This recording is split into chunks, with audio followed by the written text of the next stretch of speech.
a brand new deck from Ultra Vault. Not Ultra Vault, Ultra Prism. This time it's going to be a Glaceon GX Zoroark GX deck.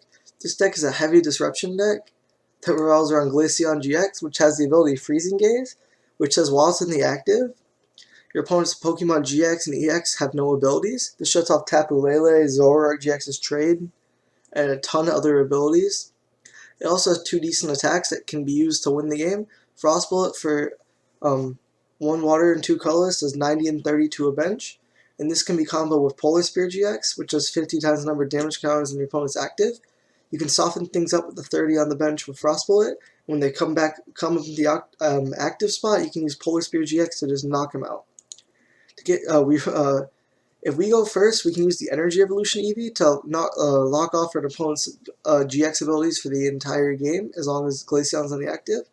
With the Energy Evolution, which says that when we attach a basic energy card from our hand, we can search our deck for a Pokemon that evolves from the same type. So in this case, since it would be a Water Energy, a Glaceon GX, and put it right on top. If you go first and attach a Water Energy to an Eevee, you could essentially lock an opponent from all EX or GX abilities the entire game, unless they play a Guzma or something else. And along with this, we play a 3/3 Zoroark GX line. Riotous Beating provides us a good alternate secondary attack, and since we're already running double colors for Glaceon GX's attack, super easy to power up. And Trade is just an extremely good, consistent draw engine that's really easy to get out on a stage 1. 2 Tapu Leles to search our deck for supporters. And the supporters we do play are 2 Professor Sycamore. In Zoroark GX decks, you don't really need to play that many Sycamore because you tend to get really big hands with multiple trades, and you don't want to trade them all away. So we play more shuffle-based supporters like N, which should be a great disruption card, and doesn't really disrupt you as well that much when you have multiple trades you can use, while ideally prohibiting your opponent from using them with your Glaceon. And 3 of the new Cynthia, which is a really good card. As you shuffle your hand in your deck and draw 6 cards, let you draw a fresh hand, which you can then use trades to make even bigger without having to discard any cards. We play 2 Bridget to help set up our bench early game, 2 Acerola to pick up any damage and heal our Pokemon, 2 Guzma to pick off whatever we want, and a 1 Team Flare Grunt to maybe discard an energy off our opponent's active and be more disruptive. Now we play kind of low supporter counts, but this is made up for in the fact that we play Zoroark GX to use trade, as well as 4 Puzzle at a time, which when we play 2 at the same time lets us get back any 2 cards. So we can get back the Guzmas or the Acerolas or the Team Flare Grunt or whatever supporter we may need that turn. Now we also run 4 Ultra Ball, which helps us get Tapu Lele for Bridget or maybe an Eevee on the first turn to help us get out the lock. Play 2 Enhanced Hammer, discard Special Energy and disrupt our opponent. And one of the really best disruption cards we can have on turn 1 is a red card. Makes our opponent shuffle their hand into their deck and draw 4 cards. So the ideal turn 1 is you red card and get a Glaceon GX in the active spot. So your opponent only has 5 cards, because 4 cards plus their top deck to work with, and as long as not being able to use Lele or EX or GX abilities. And you can just win the game off of that with that pure disruption, with the aggression of just poking 90 and 30. Now we've run 3 Floatstone to help getting our Glaceon GX in the active turn 1. Let's say we start something that isn't an Eevee, so we can't just attach a Water Energy. We want to have plenty of outs to be able to, like, say, retreat the Zorua or the Lele to get an Eevee in the active and attach a Water Energy to use Energy Evolution. Also play 2 Choice Band to help the damage of Glaceon or Zorua. One of the situations in which it's really helpful is, let's say Zoroark GX has 210, or anything that's 210 HP. You can use Frost Bullet, do 90 and 30 to a bench. When that thing with 30 damage comes on the bench, Polar Spear GX is 150, because they have 3 damage counters on them, and it can do 180 with the Choice Band. And the 180 plus 30 had on them is 210, which is enough to knock it out. And so we also run 4 DC to help power up attacks, and 8 Water Energy to help maximize the odds of getting the turn 1 Energy Evolution. So anyways, the deck is really simple and goes for disruption. It doesn't play a lot of cards, but the cards it does play are very disruptive, and it has one simple strategy: disrupt your opponent and grind them out for the win. So let's see how this deck plays in a game, and so that's the deck, and let's see how it plays in the game. Alright, looks like we found the game against Jardim 11. And they're loading the game. Looks like we are going first, which is good. Hopefully we got the Polar Spear turn 1. So we mulligan.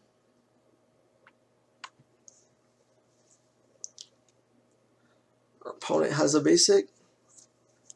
So drawing the turn 1 EV Water Energy red card combo is ideal. And this is one of the situations why we play Floatstone. We're starting a Zorua. Normally this means we can't retreat it and attach a Water Energy on our first turn. But this turn we can. And so there's really nothing we want to play from this hand except the end. This hand's really bad. It's 5 energy. Our opponent starts a Wimpod. And we do whiff really hard. So it looks like our only option is to just pass. We hit no playable cards except Lele and the Puzzle Time, which we don't really want to play. Fortunately, we're letting our opponent play a turn 1 Lele, which is not ideal. But fortunately, we do have the Zoroark GX to draw cards.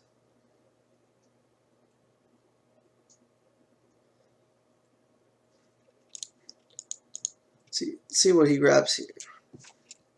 He may grab a Bridget, but he might grab something else knowing that his abilities are probably going to be shut off next turn. With that being said, I don't think we've shown that we're a Glaceon deck, so he could be relying on Zoroark to fill his hand afterwards and not have a supporter. And if we do get the lockout next turn, he may have no idea what's coming. See, he does just grab 2 Zoruas. Is he leaving a spot to play Tapu Lele this turn, or is he going to play it next turn?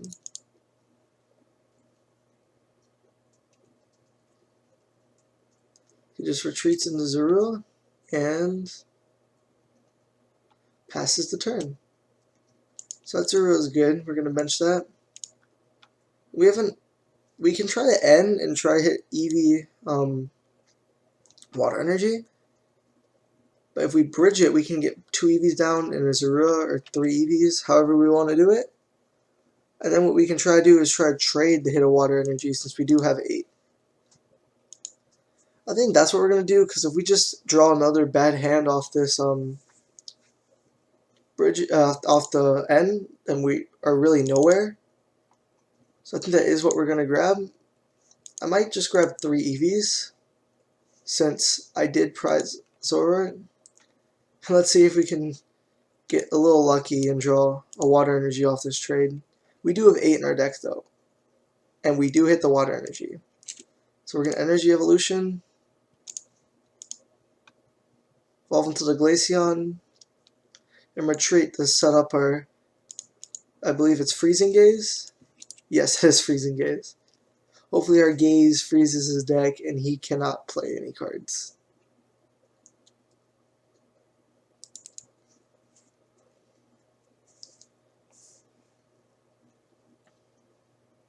So he does have a double colorless energy.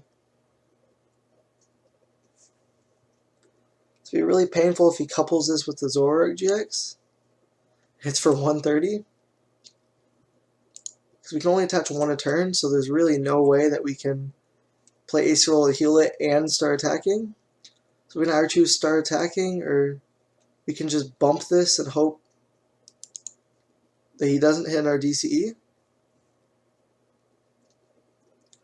So this is where missing the turn 1 attachment really hurt us. Even like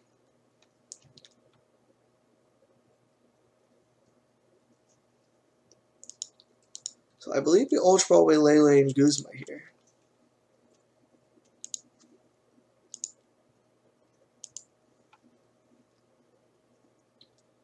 Let's grab another Zoroark and play N here to see what we get to work with. We do draw 3 red cards in our hand. So I think we'll trade away 1. All 3 of our red cards. One of those would be good right now. And we do hit Enhanced Hammer. And I think we can trade away a Floatstone. Double Puzzle doesn't really help right now. And since we didn't hit a DC anyways, there's no point in trying to nope. It is probably best to set the second Glaceon GX's turn. So next turn, if we can find the Acerola, we can Ace in DCE. We can Acerola DCE and start attacking without having any damage on our field. So let's hope he doesn't find another DCE for the knockout here. That would be unfortunate. He would be able to knock us out. But that red card, along with not being able to use access to trade, since Zoroark Glyceon decks have started playing a lower supporter count, because they can draw an insane amount of numbers on that trade, as well as losing access to Tapu Lele, means that these 5 cards could very well be dead cards. And the fact he doesn't play anything right now yet gives me a hope that maybe he's just looking at his hand being, what do I even do? So usually when your opponent doesn't play their hand for a while, it's either it's a really good hand and they're trying to figure out how to optimize their turn, or it's really bad and they're thinking, what am I going to do? So he does play Mallow. Since he doesn't have access to trade, he's just gonna it means he does not have a DCE. So this is the ideal turn to play Acerola, grab the DCE, so that and find a DCE so that we can start attacking. Because he probably has a DC on the top of his deck.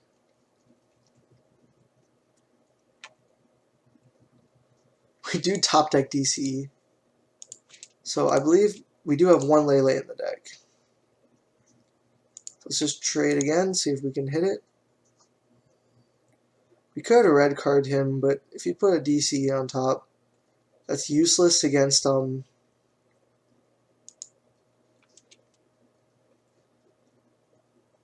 way he'd be able to attack is with Lele, and we do find the Acerola. So we have all 4 puzzles at a time in our hand. So we're going to evolve this into Glaceon, attach DCE, and I think we bench the Eevee. Yeah, we're going to bench the Eevee. I don't think we really get burned by benching the Eevee, but let's hope we don't for sure. So we're going to Frost Bullet and put 30 on the Lele. That's the next biggest threat. Choice Band here will let us knock this out next turn. So that's what we're looking to find this turn, is one of our 2 Choice Bands. Probably not the most likely thing in the world, but we do have a supporter and 2 trades. So we'll probably be able to make it happen. He does hit us. Just want it. And we attach water here to Glaceon for sure. The Pelt Power 1 up for next turn. Since if we Acerola, we won't be able to... Sorry, what do we have in our discard? We could double puzzle for Enhanced Hammer, and we have no way to grab Choice Band. So I say we just play Cynthia. Between drawing the 10 cards, we should be able to hit a Choice Band. Though it's not guaranteed. Get rid of the water. It's a good thing about running 8 waters that once you get them down, you can kind of basically get what we want. We'll get rid of 6 more since we don't really... We're getting to the point where we have trades online, don't want to discard. And the last card, we do hit the DCE. Sometimes lucky. So we don't need to worry about getting an Enhanced Hammer, because he has nothing. And we're not going to... Although 120... We're going to put the 30 here, because now we won't have to GX this. And we can just hit it for... Oh, I miscounted the math there. Unless it didn't update. But I believed it was... Yeah, now it's 110. So now we can double puzzle for the Choice Band back on this guy. And be able to take Knockout on Lele with just the Frost Spear. Well, I mean, not Frost Bullet. I'm thinking of Night Spear from Darkrai, which has a very similar attack. Does 90 and 30. Hopefully he doesn't have Zoroark GX DCE. Though he is playing the Ultra Ball, this could be grabbing a Zoroark. And let's hope he does not have a DCE, because he'd be taking 2 prizes here. Although with the Mallow, that's very possible. Nope, just a Cynthia. So without the trades, it is very possible he whiffs here, because he does have 2 DC in the discard. This is what makes Freezing Gaze such a powerful ability, the ability to cut them off from trades and their main draw support. Decks that rely on this can get really hurt. And this next turn is actually really interesting on what we can do.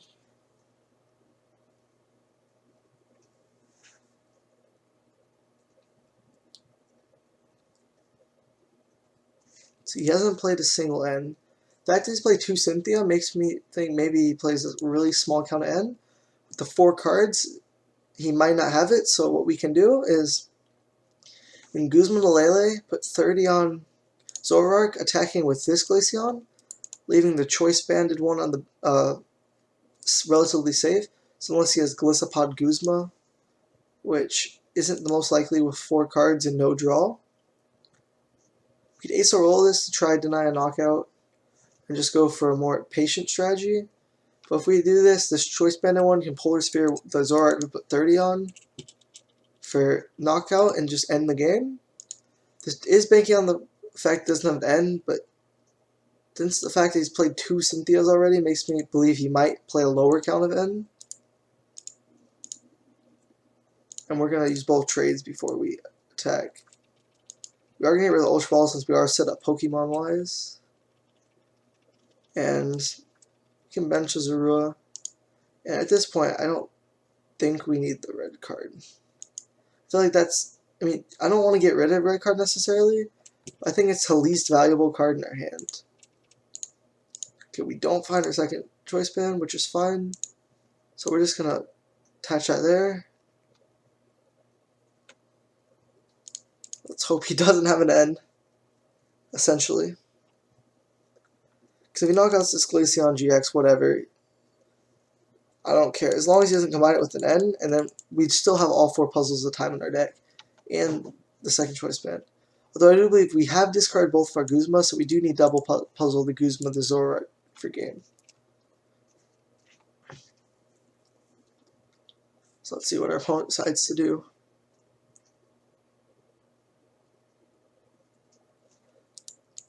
Benches Tapu Lele, but he can't use Wonder Tag, so he did have the N, unfortunately.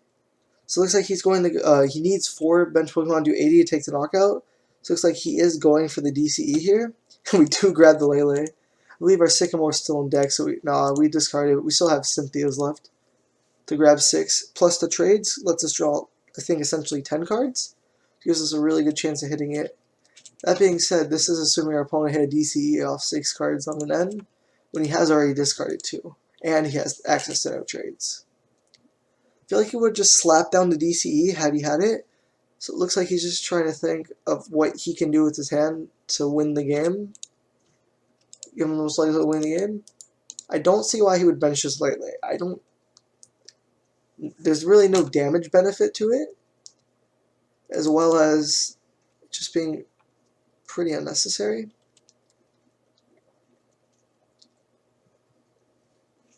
And I don't see what else our opponent can do if he doesn't play down a Ultra Ball.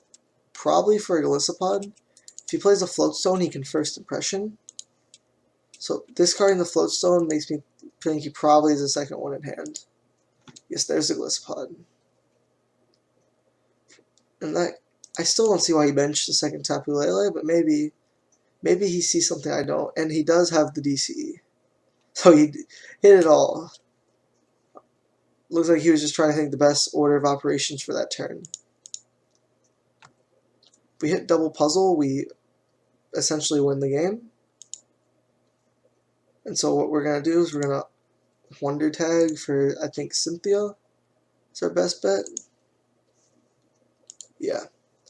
And we're not going to trade. We're going to play Cynthia first since it gives us the best odds. And we're going to play Energy Evolution. I think the Glaceon's prized. It is, but it never hurts to check. We can draw essentially. Actually, we can set up game for next turn with this. And we whiff terribly. Let's get rid of some water energies to help thin out our deck. And I think this N is probably the next best card. So So we have plenty of energy to attack next turn, and with both trades online, we have a high likelihood of getting the knockout, as well as I don't think he has a second hand since he does play to Cynthia, unless he cut Sycamore to Cynthia, which is entirely likely. So he's playing Guzma to give himself access to abilities, which means he can't end us, which means we most likely have game in hand, since we can use both trades, hit one of our remaining 3 puzzles and 9 cards. So long as one of our 3 puzzles is in the top 5 cards, because we can draw 1 for turn and 2 trades, we pretty much just win the game by Guzmaing one of these, either this one and this one, and double puzzling. Oh, Enhanced Hammer. Fortunately for us, we do have an RDC in hand. He is in a first impression for 120. But let's see, we're not guaranteed to hit it. So we're going to trade away a water, so we don't really need it. And an Ultra Ball. And we do hit the puzzle. It would have been pretty crazy if 3 of the 4 remaining cards in our deck were puzzles at a time. So we're going to play double puzzle. Let's see, what do we want to get back? Let's do the most damage we can. We'll get back choice. Oh, that was a really bad play by me. I meant to hit. Oh, either way, we still win, because we can Acerola this Zoroark GX, put this in the active, and then Polar Spear for knockout. I thought that was a really bad misplay by me for a second. And honestly it was. I was trying to BM him and grab a Guzma Choice Band to hit this for tons of damage. So, unfortunately being stupid and trying to be like, I guess trying to joke around a little almost cost me the game, but thankfully I did have a way to win the game in my hand. Even then, I think we were completely fine, because even if we didn't have Acerola there, we could have just won the game on the next turn. Our deck was so thin, we could have thinned it out even more to make it so that there was no possible way we don't hit double puzzle, even after he ends us. So anyway, before he can take the last 4 prizes, I believe it was at. So anyways, I can see this is a very disruptive deck that's extremely strong, and can just win games by just grinding your opponent down to a halt, taking away his energy and not letting him use his abilities, and you really just take control of the game and just play smart and beat your opponents. So anyways, I hope you enjoyed the deck, and feel free to put what you want to see next in the comments, and see you next time.